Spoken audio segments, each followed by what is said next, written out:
The James Webb Space Telescope was not launched with the intention of astonishing the world. Rather, its purpose was to observe, refine our understanding of the early universe, and explore the tranquil darkness of space. However, something unexpected occurred during its journey. What initially began as a scientific endeavor has transformed into something far more profound. The telescope is capturing not merely more data, but evidence that our position in the cosmos is more delicate, enigmatic, and humbling than we ever imagined. Ancient galaxies that defy the timeline of creation, stars dying in slow-motion supernova explosions, and gas giants with sandstorm atmospheres hotter than lava are just a few examples. With each discovery, it becomes increasingly clear that we may be approaching the edge of knowing too much too quickly. The James Webb Space Telescope has opened a door we may not be ready to walk through. When the telescope focused its instruments on the early universe, it anticipated chaos, immature structures, small, disorganized clusters of matter just starting to form into galaxies. Given the cosmos's age at that time, roughly a few 100 million years old, such findings seemed plausible. However, instead, it captured 6 massive, ancient and perfectly formed galaxies that seemed out of place in that era. These galaxies were not only large, but mature, structured, and glowing with stars that had already lived and died.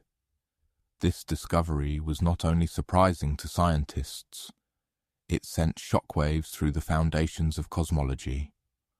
Models that had taken decades to build and predicted how long it takes galaxies to form, how fast matter clumps together, and how the early universe evolved, crumbled under the weight of the telescope's findings. Now, some researchers are contemplating radical new ideas. Perhaps the universe is older than we think. Maybe our understanding of cosmic inflation is incorrect. Or perhaps there is a force, a mechanism, a phenomenon yet unknown to physics, something that allowed the universe to evolve much faster than any model predicts. One of the most emotionally powerful images captured by the telescope is that of WR 124, a massive star in the final phase of its life, a Wolf-Rayet star. These are rare, short-lived titans that are hundreds of thousands of times brighter than our sun. However, what the telescope captured was not just light.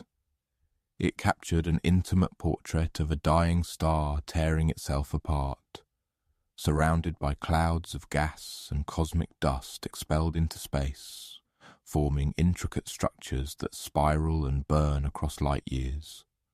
And within that dust lies the real miracle, the ingredients of life: carbon, oxygen, iron, elements forged in the heart of stars like WR 124 and ejected into the cosmos through their final screams.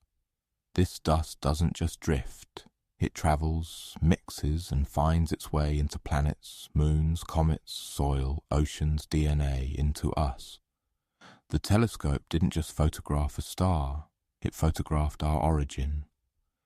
The star's death is the reason for our birth, and seeing it in such exquisite detail was not just scientific, it was existential.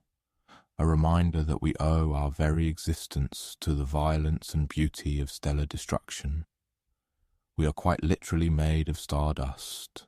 The telescope has not only captured breathtaking images, but has also opened up a new world of possibilities.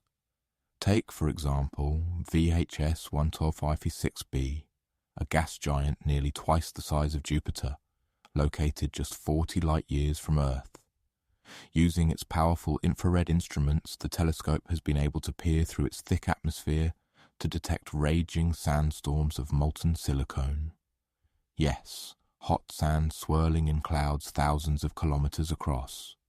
These storms are not just weather, they are elemental chaos, raining liquid glass driven by temperatures that exceed 800 degrees C, shaping the atmosphere of a planet that no human will ever walk on. The telescope is targeting dozens more worlds like the 7 Earth-sized planets in the TRAPPIST-1 system. Some are too hot, others too cold, but at least 3 lie in the habitable zone where water could flow. The telescope is now analysing their atmospheres, hunting for signs of water, methane, carbon dioxide, the signatures of life. It's not just about whether life might exist out there. It's about learning for the first time how to recognise it. The James Webb Telescope is building the guidebook for interstellar biology. The greatest impact of the James Webb Telescope may not be the data it sends back, but the questions it leaves us with. For every image, every spectrum, every atmospheric analysis, there is a growing sense of something deeper.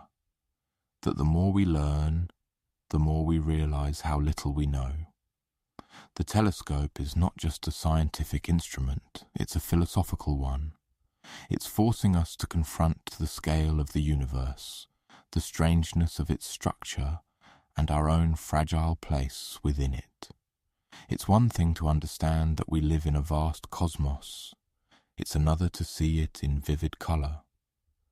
To witness stars collapsing, to analyse alien atmospheres, to detect chemistry we associate with life on planets we'll never reach, and then to realise that we might not be alone.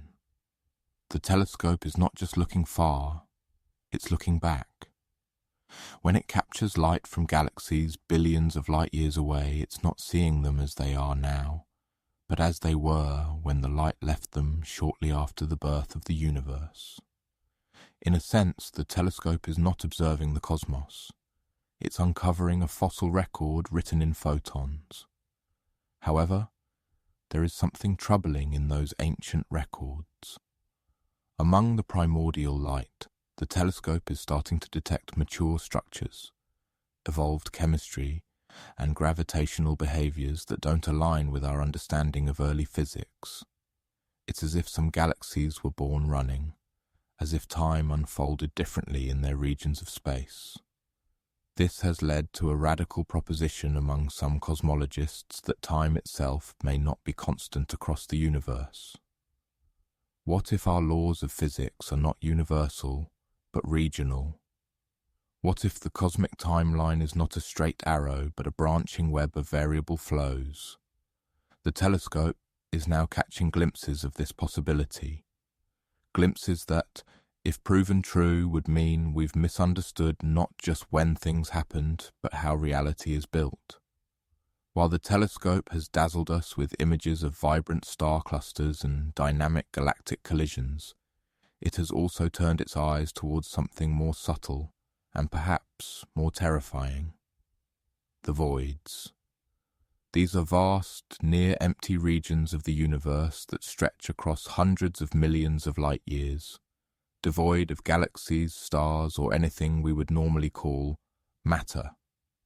The telescope's instruments are capable of detecting faint heat signatures, gravitational lensing, and trace radiation in these regions. But instead, what it's finding is nothing. A silence so profound, a darkness so absolute, it challenges our models of how the universe is stitched together. These voids shouldn't be this empty, not after 13 billion years of cosmic evolution. Some physicists are beginning to question whether these voids are simply random gaps in structure, or whether they're the result of something else, something that prevents formation or something that erases it. Are we witnessing the footprints of an ancient process that cleans space? Could this be evidence of cosmic entropy at scale, or even a boundary beyond which physics simply stops working?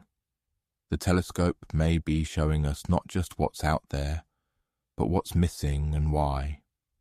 As the telescope's sensors tune into distant wavelengths and spectral fingerprints, they've begun picking up data that some researchers are struggling to categorize. In several deep-field observations, spectral irregularities have emerged, strange patterns of light that don't correspond to known atomic emissions, gravitational lensing, or standard redshift. They're not consistent with natural cosmic noise. They don't match star signatures or background galaxies, and they appear in multiple independent datasets, separated by both time and space. These are not alien signals in the Hollywood sense. There's no code, no message, but they do behave anomalously. They pulse, they appear and vanish. They bend light around them in subtle, inexplicable ways. Some have likened them to gravitational ghosts, lingering remnants of events or structures that no longer exist, but whose influence persists. The idea sounds absurd until you realize that gravitational waves, once theoretical, are now measurable. So, what else might linger in space-time? Could we be seeing the echoes of civilizations long gone, or the imprints of technologies or events that left a scar on the very fabric of the universe? The telescope is not just seeing the visible, it may be starting to hear the unheard. At the core of every discovery made by the James Webb Telescope, there's a strange irony. The further we look out, the deeper we look in. The telescope's images are not just cosmic, they're intimate. They show us stars being born like we were, planets dying like ours might, structures collapsing and rebuilding just like human civilizations throughout history. In this way, the telescope has become not just a scientific tool, but a mirror reflecting not only what the universe is, but who we are within it. Our hunger for knowledge, our fear of insignificance, our desperate need to make sense of something so vast it erases ego and time itself.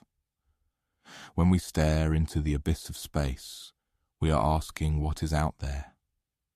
But the real question the telescope forces us to face is this: what are we in comparison? Because maybe the point of all this observation is not to find aliens or answers or even other Earths. Maybe the point is to remind us that the universe is not something we conquer. It's something we belong to. And that sometimes is the most breathtaking discovery of a ye.